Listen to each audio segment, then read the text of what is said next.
আপনারা ইতিমধ্যে দেখেছেন আমাদের এই মহান জাতীয় সংসদে কিভাবে এই জামাত ইসলামী আমাদের জাতীয় সঙ্গীতকে অবমাননা করেছে। আমরা এর তীব্র প্রতিবাদ জানাই, নিন্দা জানাই।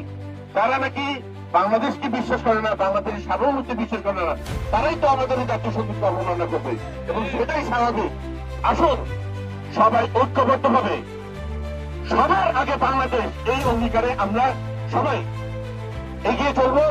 এবং যারা নাকি এই স্বাধীনতা বিরোধী চক্র, যারা নাকি ইনসাফের কথা বলে দলীয় নেতা কর্মী ছাড়া কাউকে ঈদের অনুদানটা পর্যন্ত জানা, বিদেশি দূতাবাসের অনুদান নিজেদের বলে চালিয়ে দিতে চায়, মেরে দিতে চায়, তাদের ব্যাপারে জনগণকে সজাগ হতে হবে।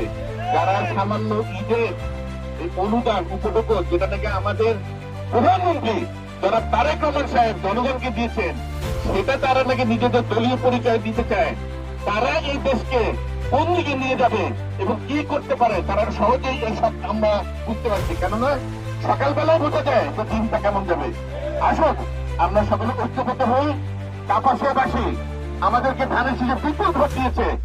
ইনশাল্লাহ আমরা এই জনগণের ভোটে সম্মান জানিয়ে কাপাসিয়ার উন্নয়ন, প্রধানমন্ত্রী তারেক রহমানের নেতৃত্বে আমরা কাপাসিয়ার উন্নয়ন অব্যাহত রাখবো ইনশাআল্লাহ।